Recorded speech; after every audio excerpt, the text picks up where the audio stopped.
levantamento feito com base em dados do Ministério da Saúde mostrou que o número de mortos por coronavírus no Brasil é 5 vezes maior entre a população negra do que a população branca. E como a maioria dos que moram em condições precárias de saúde e de moradia são negros, eles acabam sendo mais vulneráveis à doença. E para comentar a incidência dessa doença entre a população negra, os entrevistados do Câmara Debate nesta edição são a deputada Silvia Cristina, do PDT de Rondônia, e o deputado Ottoni de Paula, do PSC do Rio de Janeiro. Bem-vindos, deputados. Obrigada por atender ao nosso convite aqui no programa. Obrigada, Regina. É um prazer estar participando com você, juntamente com essa peça rara que é o deputado Ottoni. Tem um trabalho fantástico, me sinto super à vontade. Gratidão. Minha amiga Regina Selle, que prazer poder estar com você aqui nesse programa, e também quero saudar com muito carinho, com muito respeito, a minha colega Silvia Cristina. Silvia é a deputada mais simpática da Câmara Federal e eu brinco dizendo que ele é o melhor da esquerda que a gente tem na Câmara. É verdade. Obrigada. Deputados, eu vou apresentar uma pergunta para os dois, só lembrando que neste mês a abolição da escravatura completa 132 anos.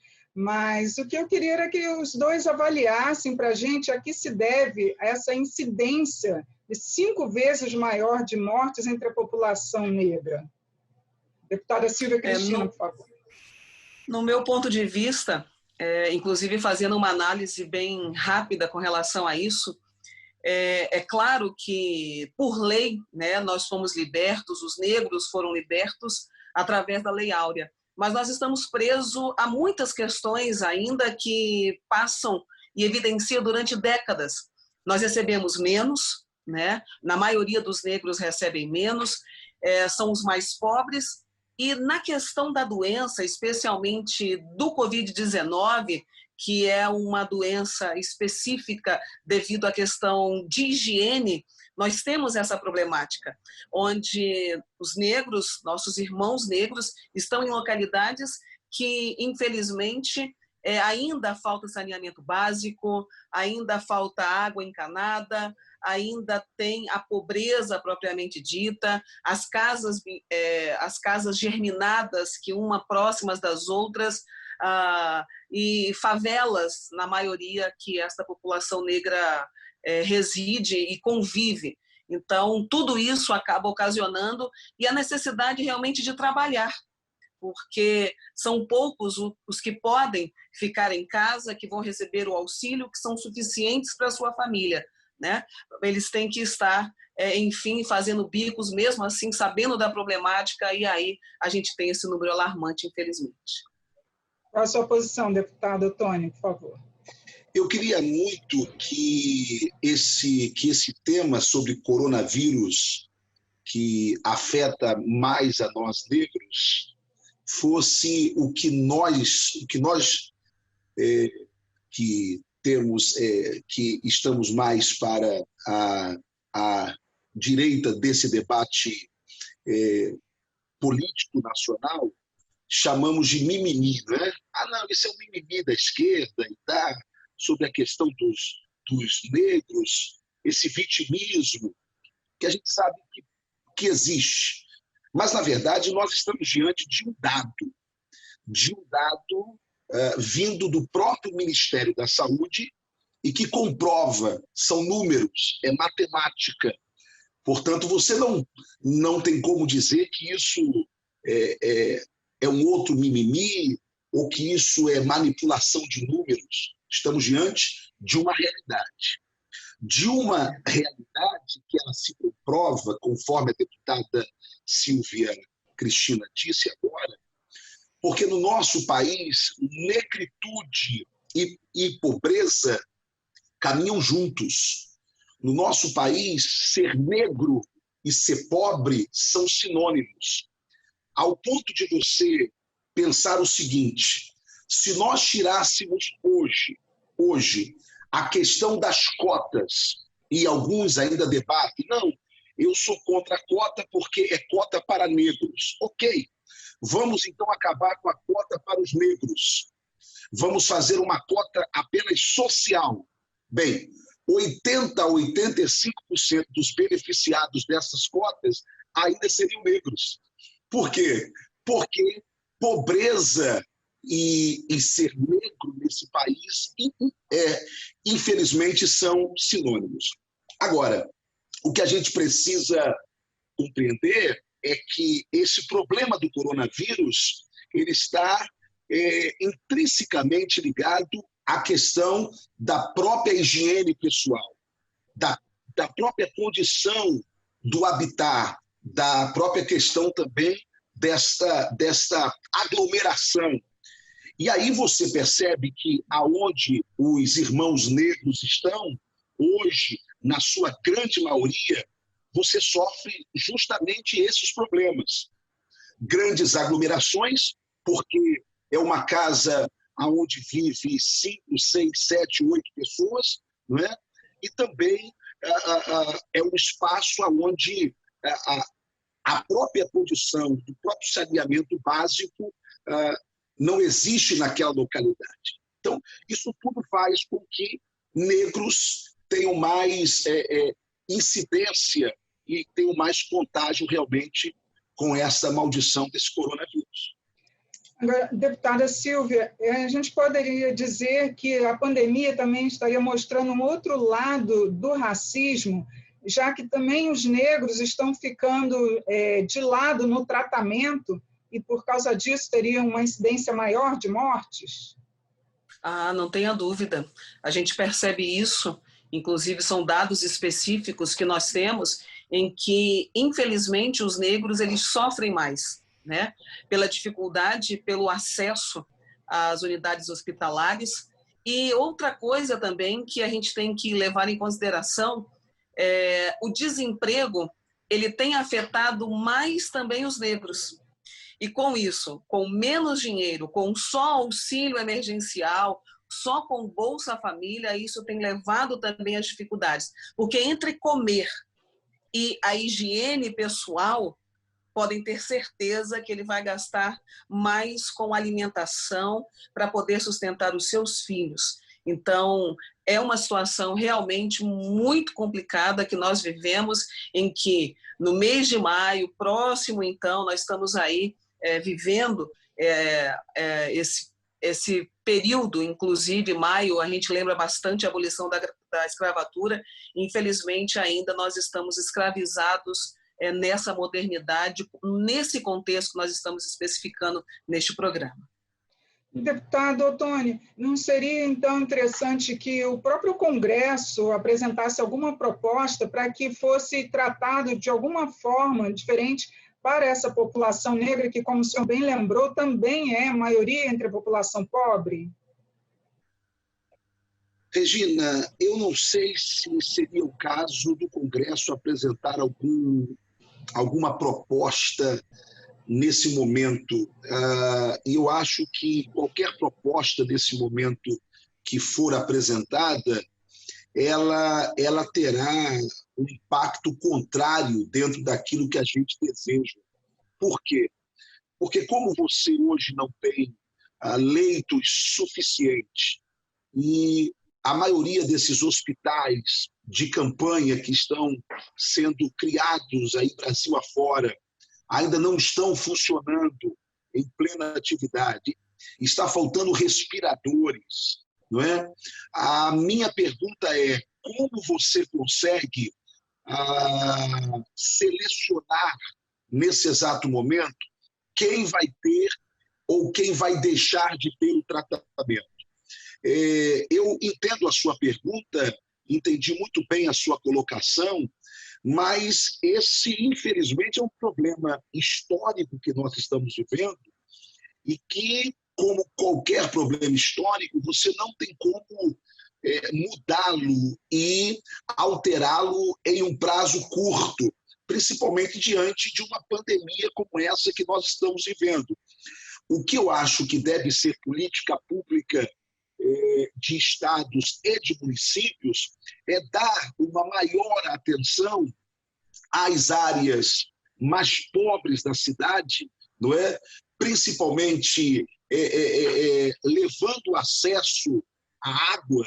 Por exemplo, aqui no Rio existem comunidades, Silvia, que não tem água para lavar a mão, certo? Você não tem água para lavar a mão. Você não tem o saneamento básico. Ou seja, você não tem o básico do básico para que essa população se cuide. Eu acho que esse básico do básico talvez seja algo que a gente possa fazer, não é? Não porque está fazendo pelos negros, mas porque está fazendo por quem está mais precisando. E é óbvio que vai afetar mais a irmãos negros, porque são os que mais vivem nessas áreas periféricas e nessas áreas onde a necessidade da assistência do Estado é muito maior. Não seria o caso, deputada Silvia, de se intensificar os testes nessas comunidades mais carentes, justamente para tentar atender melhor essa população negra? Não tenha dúvida, eu penso que seria dessa maneira, inclusive nós, no Legislativo, que representamos as vozes de milhares e milhares de pessoas nos rincões, quando o deputado querido Ottoni falou especificamente sobre a questão de faltar água, não é diferente na região que eu moro em Rondônia, eu estou lá no Nortão. Nós também vivemos a mesma dificuldade de que cidades importantes que estão no Sudeste, como o Rio de Janeiro. Então, eu penso que é um problema realmente estrutural. Dar essa atenção especialmente para os pobres seria dar uma atenção maior para os negros, porque somos em grande maioria, então é específico esses testes que ainda eles faltam ser ampliados, há necessidade realmente disso, inclusive o executivo dos municípios que agora vão receber esse orçamento de guerra, esse recurso que ele vai chegar para mudar a cara, para tentar dar uma solução mais rápida. Então, seria realmente essas sugestões, mas e aí a gente ir trabalhando realmente para que essas oportunidades, especialmente de vida, de emprego, que infelizmente nós temos aí décadas, centenas de anos, para que as pessoas não vissem só pela cor. Porque esse negão que está aí na minha frente é deputado, é uma pessoa com dignidade, como tantos outros, como eu, que fui a primeira negra deputada do estado de Rondônia, já poderiam ter passado outras, porque saberiam agir como nós estamos lá na Câmara, porque nós temos esse sangue, então nós sabemos dessa necessidade. Então, seria alguns pontos relevantes que a gente especifica e que, com certeza, tem o nosso apoio e o nosso compromisso com relação a isso. Deputado Ottoni, tem uma outra questão também que afeta muito a população negra, que são as comunidades quilombolas. Elas estão com dificuldade de receber atendimento. Nós temos mais de 3.500 comunidades quilombolas no Brasil e geralmente estão em áreas rurais e estão com dificuldade de ser atendidas. Tem até um projeto tramitando para que elas também recebam esse auxílio emergencial. O que o Congresso pode fazer para que eles também não sejam ainda mais prejudicados? Alguém pode estar agora do outro lado pensando o seguinte, mas também tem os índios, por exemplo. Também, não é? também. E aí, como é que fica? Bem, eu só queria explicar uma coisa que é muito importante para que o Brasil entenda, não é? Quando você fala de minorias, você não está falando de minorias em quantidade. Você está falando de minorias na representatividade, não é? Então, quando você fala de negros, inclui negros em minoria, você não está falando da quantidade, você está falando da representatividade. Então, você pega o retrato do Senado Federal, ok? Nós deveríamos ter ali, no mínimo, 60% de senadores negros, 50%, ok? A Câmara, a mesma coisa. Por que nós não temos essa quantidade? Aí entra a questão histórica, porque se você não vê isto dentro desta visão histórica, o que você que pensa diferente, você vai pensar de que esse debate aqui está discriminando quem é branco, que esse debate aqui está discriminando quem pertence a uma outra etnia. Não, na verdade, esse debate aqui, feito por 2 parlamentares negros, está dando voz a uma camada imensa da nossa população e que historicamente vive à margem de tudo o que é benéfico no Brasil. Portanto, quando a gente diz, e quando a Regina pergunta, e essas comunidades quilombolas, por que nós aqui, eu, Silvia, estamos dando voz a essas comunidades? Por quê? Porque de lá nós viemos de alguma forma. Porque ali é a nossa irmandade na cor, de alguma forma. Somos todos brasileiros? Somos todos brasileiros. Mas quando cada um olha para a sua etnia, quando cada um olha para o seu passado, então nós precisamos dar voz. Porque se a gente não der voz a eles lá, ninguém dará voz. Se nós, como negros, não olharmos para trás e ver estas comunidades e lutar por elas e pedir um tratamento especial a elas, quem é que irá pedir? Portanto, eu só quero colocar isso claro, minha amiga Regina, dizendo de que precisa se olhar com muito cuidado para essas comunidades quilombolas, não é? Principalmente porque elas não têm como gritar, elas não têm como falar, elas não têm como exigir. Portanto, quanto mais silêncio esta parte da sociedade tem, mas nós temos a obrigação de dar voz, seja o pobre, seja o negro, seja o índio, seja até mesmo ao cidadão homossexual, não é? Não importa, nós precisamos dar voz. É cidadão, a gente dá voz, independente da ideologia de cada um. E eu queria uma última pergunta que os dois respondessem. Primeiro, a deputada Silvia Cristina, o que o Congresso poderia fazer para reduzir esse número de mortes entre a população negra, que está muito maior do que entre a população branca? Eu até já dei uma pincelada, mas só para poder realmente marcar, nós, deputados, inclusive através do nosso trabalho, que já passou pelo Senado e que agora conta com a sanção do presidente, esse orçamento específico de socorro emergencial para os estados e municípios, ele vai chegar. E ele tem que ser gasto com dignidade e fazer realmente chegar o teste, os respiradores, os equipamentos, a valorização desses profissionais, enfim. Mas já que nós estamos falando de negros, é muito fácil identificar essa classe. Ir nas sociedades e nas comunidades carentes, que eles estão em sua maioria lá, isso é fato, para que essa assistência, para que esse cuidado, mas especialmente para essa dignidade, ela chega. Porque o recurso, eu não tenho dúvida, Regina, que esse recurso ele é suficiente para minimizar e para realmente mudar essa história, esses números. Agora, o que depende? Nós, lá no Congresso, né, especialmente na Câmara dos Deputados, nós fomos unânimes, passou muito rápido. O deputado Ottoni está aí e ele participa bastante, é uma pessoa que eu admiro muito, então nós corremos. E agora, o que fica, na verdade, também o nosso clamor? Para quem está no executivo, porque cada um tem sua responsabilidade, tanto os prefeitos e os governadores, que deem essa atenção. Os dados do Ministério da Saúde comprovam, nós temos dados concretos. É fácil mudar? Não é fácil, a gente só não pode deixar que essa realidade ela se estenda.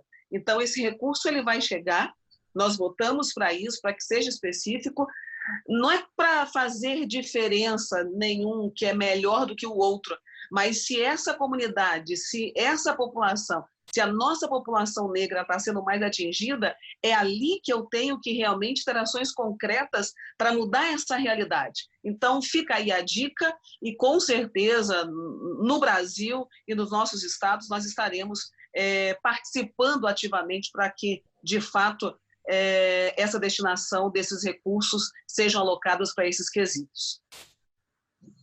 Deputado Ottoni, por favor. O que o senhor acha do papel do Congresso? Deputada Silvia, eu entendo que a sua pergunta tem uma resposta específica. Como fazer que recursos cheguem a esta população negra, não é? Sem que ninguém diga que está se fazendo uma discriminação inversa, que é o que a gente ouve muito. É simples. Trate dos pobres. Cuide dos pobres. Faça mais testes entre os pobres. Leve água encanada para os pobres. Dê um pouco de saneamento básico para os pobres. E aí você vai estar cuidando dos negros. É simples assim. Como eu queria que esse debate de negros e brancos, brancos e negros, ele pertencesse ao nosso passado. Mas o nosso passado é tão curto, é tão ali, foi tão ontem, que a gente entende que nós temos um papel de não nos acovardarmos diante de temáticas, como se essas temáticas fossem de esquerda ou de direita. Temos que parar com isso. Temos que parar com essa história de que, quando se luta pela dignidade, você está fazendo algum discurso daquela ou daquela outra ideologia. O negro, ele não deixa de ter as suas demandas e as suas necessidades porque é um negro de direita ou porque é um negro de esquerda. Não. A cor da nossa pele, ela não tem ideologias partidárias, políticas. Ela sofrerá as consequências de uma realidade que está aí diante de nós. Se você acredita que não exista racismo ainda no Brasil, ou que somos todos brasileiros, por isso não temos que tratar as especificidades de cada um, então faça o seguinte: chegue aqui no meu estado e olhe para a orla de Copacabana e veja quantos negros habitam naqueles apartamentos luxuosos. E depois dá um pulo na Rocinha e veja quantos brancos de olhos azuis ou verdes habitam lá. Bem, se a sua conclusão for que tudo isso é predestinação, de que tem mais brancos de olhos verdes ou azul, de descendência italiana, europeia, na orla, do que negros, e que tem mais negros lá na favela do que brancos, bem, então você estará colocando a culpa em Deus. E aí essa discussão vai se cessar. Mas se você acredita que isso é um fator histórico, então significa que Deus não tem nada a ver com isso e que cabe a nós mudarmos essa realidade. Mesmo que eu e Silvia, enquanto deputados, não vejamos isso com os nossos olhos, mas nós vamos lutar para que um dia nossos netos ou bisnetos vivam em um país onde negros e brancos tenham a mesma qualidade de vida ou a mesma dignidade. Não estamos falando de viver no mesmo status quo social. Não. Cada um lute por isso, cada um trabalhe para isso.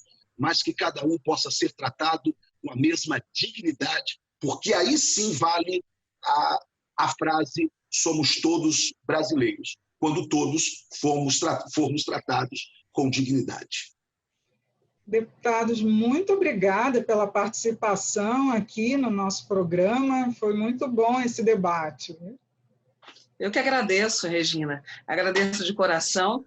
Me sinto prestigiada, privilegiada de estar ao lado do Ottoni. Ele sabe o carinho que esse negro bonito e corajoso, né, nos faz realmente como um grande exemplo na Câmara. Então, muito obrigada. E a gente está sempre à disposição. Estamos trabalhando, mesmo que dessa maneira remota, mas com certeza, incansavelmente, para que o nosso Brasil melhore cada vez mais. Muito obrigada.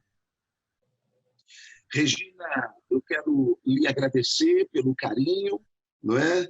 E agradecer a você e toda a sua equipe por essa produção que leva mais esclarecimentos ao povo brasileiro.